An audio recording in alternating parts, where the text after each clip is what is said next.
Shalom, giving all praises to Yahawah, Qadash. Shalom to the hopefully elect out there. We'll make this quick. Currently, I have a video premiering right now. So this is a response to was all the Pharisees wicked? So my title is there are wicked Pharisees and righteous Pharisees. And when I say Pharisees, I'm talking about these various offices that Israel had back during the time of the Messiah. You have the priests, you have the high priests, you have the Sadducees, you have the Sanhedrin, you have the doctors of the law, which all go under the same label because some of them were wicked and some of them were righteous. So I'm gonna let you listen to this. This is from a video. GMS receives a spiritual lashing. I'm gonna let you listen to a little bit, then I'm gonna speak on it. I'm gonna make this quick. When did Christ go up to the Pharisees and debate doctrine? When did Christ go out his way to go seek the Pharisees? Never. Y'all do that. Y'all got the spirit of the Pharisees on you. Let's get that name. Read. Okay, so let's go into it. First of all, when he knocked Paul off the horse in a ship, he used a beam, knocked him off the horse, and he was temporarily blinded. That's what people experience when they see a ship. They look up into the light, they're temporarily blinded. Could that be that, or a deeper spiritual meaning? Anyway, it was a ship, a UFO, so you can understand. And the person that talked to him was the Lord, Yahawashi. And he sought after the Apostle Paul, which at that time was the Pharisees. And guess what? The Apostle Paul remained a Pharisee. So the word Pharisee is not synonymous with wicked. Pharisee was just an office. That's all it was an office. So they're going off. And he said, when did the Lord go up against the Pharisees about doctrine? Well, the scripture says, if a man's going off, you are to restore him in the spirit of meekness, meaning the spirit is the scriptures. Y'all did that. Y'all went up to the modern day Pharisees, which are the churches. And you told them that they were going off on this and they were going off on that. And it didn't end good for y'all, you know? And then y'all kept arguing with them. When they couldn't get it, you'd be out there for half an hour arguing with them. The scripture says, shake off your dust. Matthew, shake off the dust of your feet. In Matthew's 10. So they're wrong on the Pharisee thing. When you come across the word Pharisee, it doesn't necessarily mean a wicked Pharisee. Just like you got an Israelite. Israelites, there's wicked Israelites and there's righteous Israelites. There's wicked Pharisees and there's righteous Pharisees. There's wicked high priests and there's righteous high priests. There's wicked priests and there's a righteous priest. Nicodemus was high up. He had a high up seat and well respected among the Israelites at that time. And he secretly conversed with the Yahawashi. And so this guy is saying, we're going off for arguing doctrine. Y'all did that. Come back to the church thing again. The first thing y'all did was, you guys are not supposed to be worshiping on a Sunday. You're supposed to be worshiping on a Friday, sundown, and Saturday, sundown, which both of y'all were wrong. The new moon comes, there's no place in the scripture that says Friday, sundown, and Saturday, sundown. Now, if you go in the NLT, I believe the word Friday is in there, but they put that in there after the fact. The Sabbath comes in based upon the new moon, just like every high holy day. When you go to the list of the initial high holy days that was given to Moses by the Most High, Leviticus 23, he mentions Passover, he mentions the Feast of Weeks, he mentions the Day of Atonement, he mentions the memorial blowing of the trumpet. He mentions all those major high holy days, and they're all based upon the new moon. But the first high holy day that he mentions is the Sabbath. And then he says 6 days shall you work, and Sabbath of rest. It was all based upon the new moon. So how in the hell can Friday sundown, whatever country you go to, find out, they get their calendar and then count 7 days? That doesn't make any sense. So are we supposed to correct that man and rebuke that man and reprove that man? Yes, we are. You guys do go off on doctrine. Now, if you want to say that we go off on doctrine, we can debate that. We can argue that. And you're welcome to say that we're going off on this and we're going off on that. What you never do. You always backpedaling. We getting after you and you're kind of defending what you think the gospel should be, which is clearly wrong. So he was wrong. He said, man, why ain't y'all out there? Why don't you? Was Asaph? He said, Shalom to Asaph. He said, he made a statement years ago. He said, everybody should stay in their lane. Where's that in the scriptures? Where's that in the scriptures? Did the scriptures say rebuke? When them churches was out, when you went out to them churches, did you stay in your lane with them churches? Hell no, you didn't stay in your lane with them churches, man. So let me go to the precepts. And I make it easy for myself. I don't got it. Look, I put in the word Pharisee. I could have put in the word Pharisees and I could have built upon the word, but I just put in the word Pharisee. Pharisee occurs 11 times in 10 verses. And I'm just going to read some of them. I'm cherry picking some of them. You can read all of them. This is Matthew 23, verse 26. If you start from the first verse of Matthew 23, it was the Lord that confronted them and cursed them out. It says, thou blind Pharisee, cleanse first that which is within the cup and platter, that the outer of them may be clean also. You got to get clean within your spirit first. Luke 11:37. And as he spake, a certain Pharisee, now you guys said Pharisees are wicked. A certain Pharisee besought him to dine with him, and he went in and sat down to meat. So if this Pharisee is supposed to be so wicked, why would the Lord, a Pharisee invites him to dinner? And the Lord said, yeah, I'll sit down and have dinner with you. Let's read the 38th verse. And when the Pharisee saw it, he marveled that he had not first washed before dinner, which means that's not in the law, the proper way of washing your hand. That's a tradition of the Israelites at that time. There was a tradition. That's why the Lord said the tradition of men. Let me see what it's. Let me go further into that.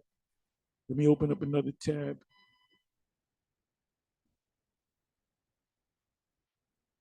Okay, I ain't got no blue letter. Okay, right here. So let me put that up in there. Luke 11, verse 38.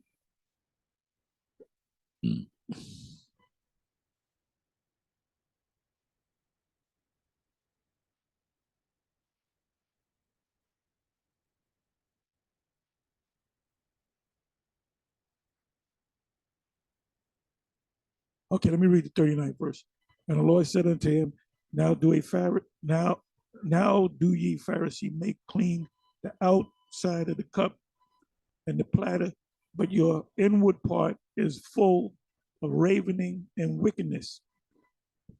Because a lot of them, it says it's not a Jew that is outward, but a Jew that is within. I'm merely paraphrasing. Ye fools, did not he that made that which is without make that which is within also?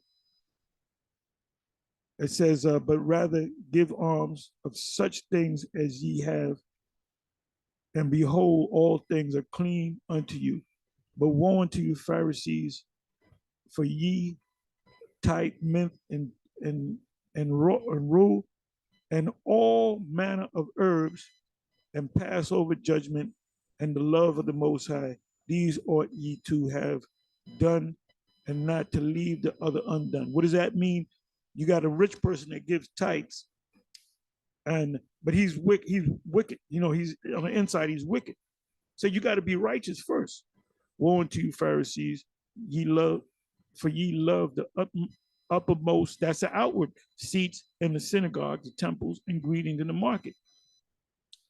Woe unto you, scribes and Pharisees, hypocrites, for ye are as graves which appear not. And this is Matthew 23 all over again in the book of Luke. The same situation. But it says, they're fair toward me, taught by the precept of men. Which I don't think it's in this book, it's in Matthew. Precept, give me a second. Precept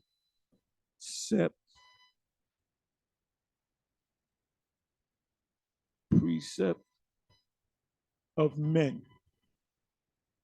So the washing of the hands was a precept of men, of the Pharisees, tradition.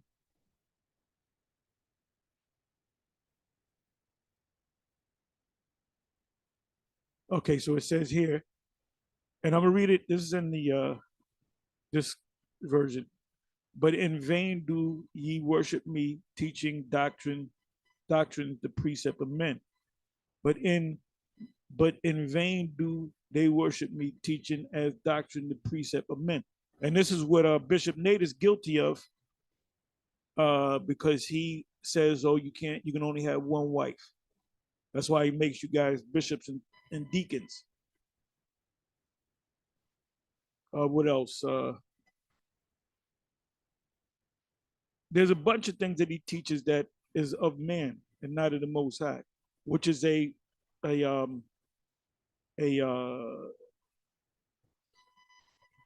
precept of man.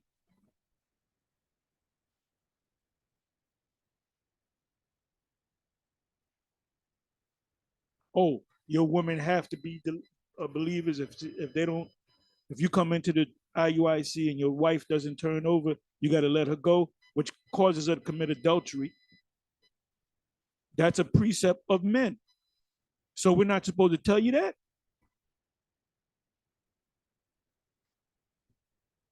We welcome you to tell us. If we're going off on something, we welcome you to tell us, okay? We're not going to get all angry and you motherfuckers. So it says here, this is in a KJV, Matthew 15, verse 9. But in vain they do worship me, teaching for doctrine the commandments of men.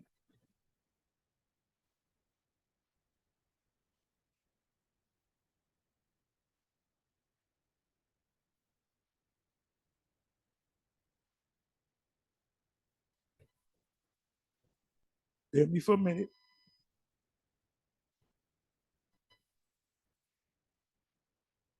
So why did he say that? The commandments of men? Because he said, but he answered and said unto them, why do ye also transgress the commandment of the Most High by your what? Tradition. Tradition. Because the washing of the hands were tradition. It was not law. Meaning they probably threw some water on their hands and they ate. And these monkey-minded Christians, they'll use this to say, oh, you can eat pork. You should have known when you roll up on them damn churches what the outcome was going to be.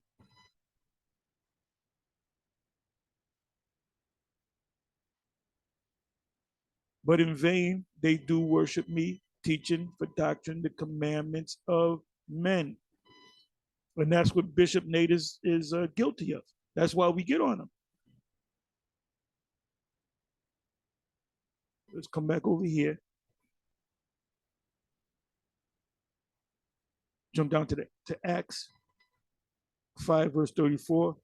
Then stood there up one in the council, a Pharisee named Gamaliel. Gamaliel was a righteous man because he stood in behalf of the apostles, a doctor of the law, Pharisee, doctor of the law, member of the Sanhedrin, high priest. So he had a high respected office in Israel at that time. Same with Nicodemus.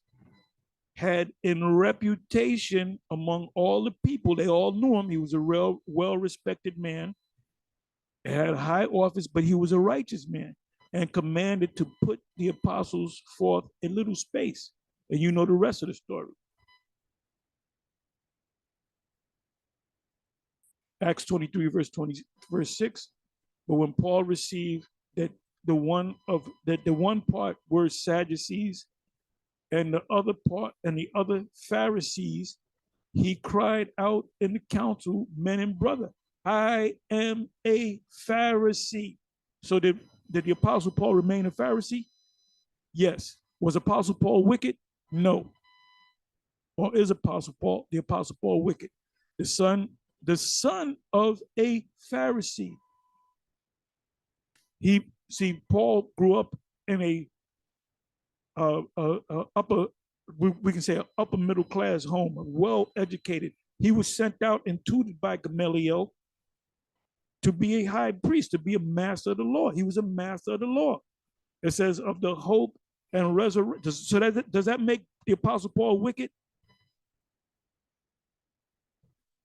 Of the hope and resurrection of the dead, I am called in question.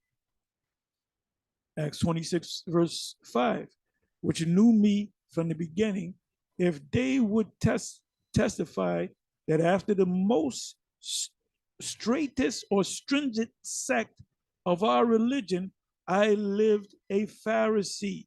But guess what? He was still a Pharisee. He is right here. He's saying he pulled out his Pharisee card. Philippians 3, verse 5.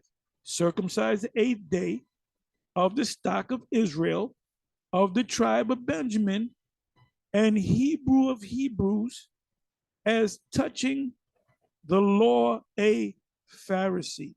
So he challenged the Pharisees. He's saying, look, when it comes to keeping the law, I'm a Pharisee. I'm an expert in the law. I'm over you when it comes to the law. If you're going to debate me about the law, the fine points of the law, you're going to lose. Anyway, with that, I'm going to say shalom.